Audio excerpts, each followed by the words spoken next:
Hi there, I'm Dr. Curtis Finch, Superintendent of Deer Valley Unified School District. Welcome to a brand new episode of the Supe Scoop podcast. The classic English writer and poet Joseph Addison once said, "Reading is to the mind what exercise is to the body." At DVUSD, we believe in that mantra, and that's why we encourage exercising the mind with reading early and often. For adults, it's easy to just pick up a book and start reading. For kids, the joy of reading starts when being read to by mom or dad. Children progress from board books to picture books to chapter books and series under different genres. All the while, educators monitor their progress and help them keep on track. So by the time they're in the third grade, that love for reading inspires them to read even more, while also opening up avenues for imagination and critical thinking. That sounds pretty deep, doesn't it? Well, it is. There is a science to reading, which we'll learn about today on the Supe Scoop. I recently stopped by a West Wing school to talk to a few students who are Battle of the Books tested, but we'll hear from them in a few minutes. Let's hear from the experts, the teachers, and the specialists who make sure that, especially in kindergarten through second grade, the kids are on track with their reading. I'm Jennifer Louie. I'm the Curriculum Instruction Assessment Specialist at the district for kindergarten through 5th grade. My name is Christina Riccitelli, and I'm the reading specialist here at West Wing. I'm Nikki Eller, and I'm 1st grade. I am Lindsay Trevsker, and I am one of the kindergarten teachers here at West Wing.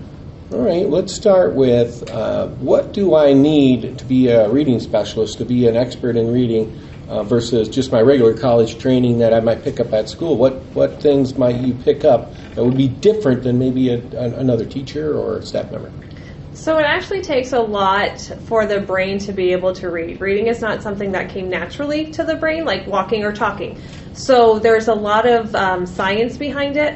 We have to understand how the brain works. We go through different certifications, learning the different processes of the brain when it picks up reading, how I can teach children what children specifically need. We also get some training in different assessments and possibly things that maybe the child is not picking up reading, and we need to go further in assessing and finding out what may be the roadblocks when a student is reading. So there's definitely an additional endorsement that I have as a reading specialist.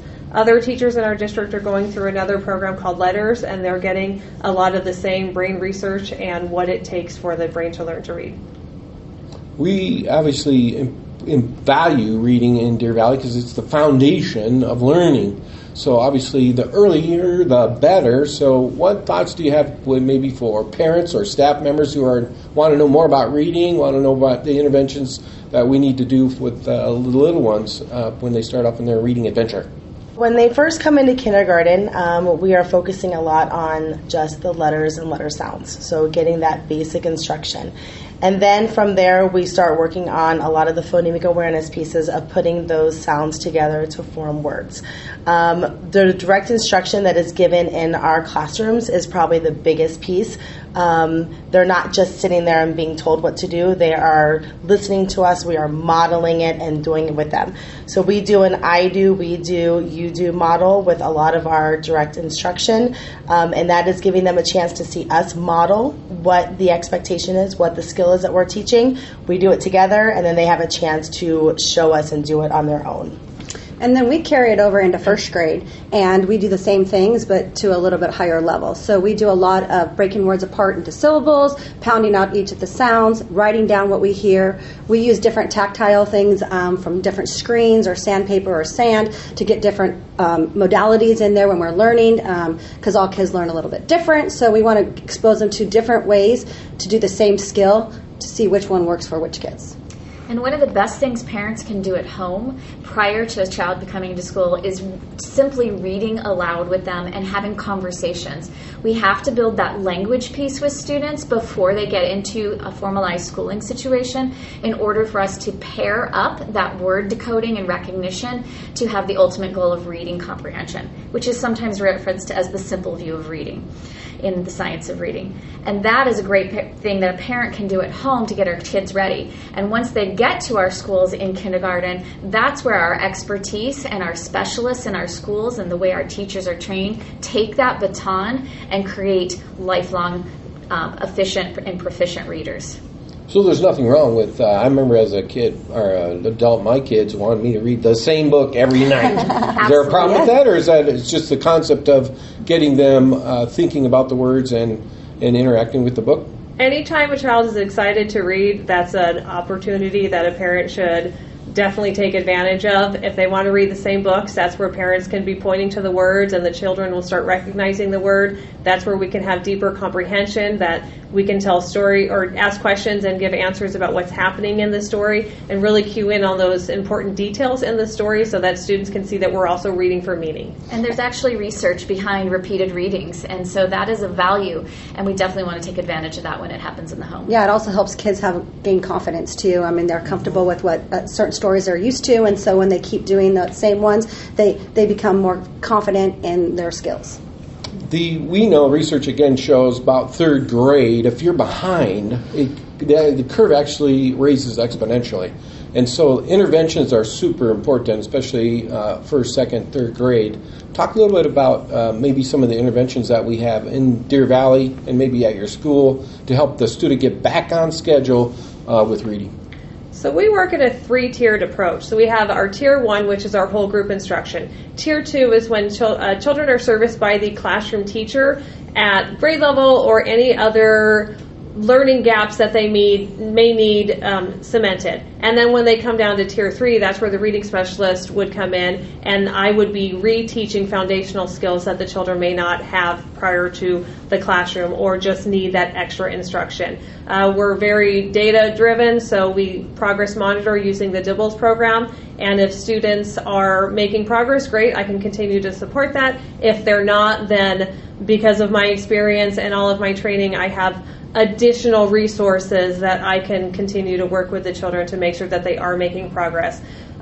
We don't want children to not be able to read when they get to third grade, so I start reading groups in kindergarten to make sure that our students are making progress and making the appropriate progress.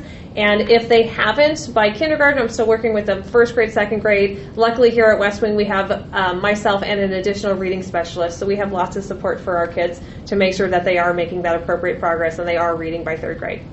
How important is it for a team like West Wing or any school, and actually Deer Valley as a whole, to be using the same reading principles, the same concepts, as you know, staff members move around, kids move around? How important is that curriculum to be have some continuity to it? Is that vital? Very important. Luckily here at West Wing, a lot of our teams stay together for a long time. My kindergarten team and I have been together for 10 years. So once we have done our job in kindergarten and we move them to first grade, we know that first grade team is going to be using the exact same curriculum and just extending on it. Same with first grade to second grade. So just that vertical alignment piece and us having that communication with the other teachers in the different grade levels is huge, because that is where we see our student success. And one beauty of Deer Valley is that we do have a strong district specialist team that helps keep that curriculum consistent across all of our schools, and so we have a systematic, explicit vertical alignment as well, so that if a student's family should move within our district and choose another one of our schools, they slide right in without any problems, and they have the same experiences and opportunities at all of our schools. Thus, now we don't create any learning gaps with our students, which sometimes happen in the areas that do not have that process in place. Yeah, and it's great to be on the same page, your team, and if you reach out to other schools, they're on the same page as you, and so when we all get together and we meet, we can come up with good data and good ideas, and we can share them through our grade level as well as grade levels across the district. Talk a little bit about our professional development system in Deer Valley. I think I would put it against anyone's in the state. And because of this continuous model of improvement and following the research and trying to be up to date what the latest is, in particular to reading, talk a little bit about if I'm a staff member and I want to know more, what do I do, where do I go, who do I talk to, maybe something like that, or maybe even as a parent, if I want to know more about reading, where would I go? I think I agree with you with that. Professional development is top of the line here in Deer Valley, and we have a district team which includes myself and several other team members that provide communication with the state and with other vendors out there who are leading researchers in the science of reading, and we bring those to our Deer Valley teachers regularly and have them engage in those trainings. So all Deer Valley teachers are up to date on the current research and strategies to best meet the needs of students. Additionally, that trickles down to the schools and what the schools offer through the reading specialists, teachers, and their communication. And many of our schools do have opportunities for parents to learn on their campuses through different events. I think it's important that the parents are in contact with their teacher and they have a working relationship with their teacher, because when they know where their kid is at and maybe be struggling or enrichment, they can work together with a teacher who can provide lots of different examples, give them things to work on at home, different activities that will help their child to have a love for reading and continue to grow and progress. I'd say our Friday PLC days are also valuable time. We can meet together as teams. I can go in and support teams that might need extra assistance, or we're also getting PD on those Friday early release days. So those are crucial to what we do here. All right. Well, thank you for being on the Supe Scoop podcast and your commitment to the science of reading. It's a foundational principle and concept for our district, and it makes a huge difference. We get the kids are on step. It will help them in all their other subjects. So thanks again for all the great work you do. Keep it up. Thank you. Now you have the science, the evidence, and the facts behind what makes a good reader. Now let's hear from some good readers, as I also had a chance to talk to some 5th grade and 8th grade students at West Wing who share how they progressed through the years. I'm Lillian. I go to West Wing. I'm in 5th grade and I love school. I'm Adriana. I go to West Wing and I've been at the school since 1st grade and I'm in 5th grade. I'm Kinley and I've been here since kindergarten. I'm in 8th grade now. And you love school as well. Yeah. yeah, that's it. All right, cool. We this podcast is about reading and about the science of reading, and really about starting reading young. So when did you starting to get the concept of reading, and maybe tell us a little bit about what you like to do in the reading world? I think I started learning about reading in maybe kindergarten, 1st grade. We started to do the syllable things with our mouths and tapping our fingers and sounding out words, stuff like that. You obviously, maybe you're a big brother, big sister, or mom or dad or Uncle Louie that's read to you first. Tell me about that. When you started reading? I started reading in 1st grade because my mom read to me books, and then I tried reading some. Mm-hmm. Yeah, me too. When I was in 1st grade, my parents just read me books every night, and I started to read myself. Did you ever ask to read the same book over and over? Yeah. Because my kids did that all the time. Can we read this Green Eggs and Ham for the 14th time? Oh, I read that book a lot. Yeah, same. I remember that book. Yeah, that's the fun part. Someone mentioned that you were in the Battle of Books. Who's in that, or ever been in that? And what's kind of the theory behind that competition? Me, Lillian, and Adriana are in Battle of the Books, and you read books and then you answer questions about them, and we won it. What? You won it? Yeah, we're going to districts. Yeah, we're going to districts. Nice. I'm excited. You're the school winners. All right. Neat. I used to coach Battle of the Books back when I was a teacher. It was big fun. Enjoyed it. Since you're the older student in our group here, talk a little bit about as you progressed reading. Tell us a little bit about the evolution of reading here at West Wing for you. Well, we have this thing. It's called I think it's our reading level or something. It's a number, and in the library there's certain spots you can only get these certain books that's in your reading level. So I think that's where we're always so excited to move up to a different level and get all the other books. Lexile? Yeah, Lexile. Lexile score. Your Lexile. Yeah. And you can improve with reading as well. So what do you think are the secrets to improving your reading? Reading every night before you go to bed or something. Because the more you read, the better you get at it, I guess. For sure. Definitely. My son was a voracious reader, would consume everything. And he's an eye doctor today. But he contends that all of that reading, he used to read series of books, that reading helped him with all the tests and kind of the testing world that we live in, because there's big words in there that you have to learn to put in context and make it make sense. So any of you read any particular series? Are you into series yet, or are you not old enough yet to read? You like Goosebumps or anything like that, for example? Not really. Yeah, I sort of just read a bunch of different types of books, not really from a series. How about you? See, I don't really have like a certain series that I like. Is there a genre you like? A little type of book? Mysteries, crime, sports? What kind of books do you guys like? I kind of like mysteries sometimes. Fantasy and sports. I like mystery and fantasy. Okay. Tell me a little bit about your teachers and how they help you read. In class, they teach you a bunch of different types of ways to write sentences or transitions or compound stuff. They teach you a bunch of new things to understand about it. Yeah. Do they teach you how to attack words you don't know? Yeah. What does that look like? We would sound it out or separate it into different parts and put them all together. That's how it's done. That's right. Yeah, because as you graduate into tougher and tougher books, and eventually textbooks that are at the collegiate level, there's a lot of material in those, and obviously the internet has changed the game as well. There's so much information, and the only way you can consume that is obviously through reading. Mm-hmm. So it's super important to be a good reader. So do you have any advice for the kindergartners back there in their first chair about reading in school? And maybe since you're the old timers in the building, tell us what are you going to tell the kindergarten students? I guess just try your best, and if you don't understand a word, try your best to sound it out and all those things. And if you don't get it, just ask the teacher. Yeah, and pay attention and try to understand what you're learning, because it helps you in a lot of stuff when you get older.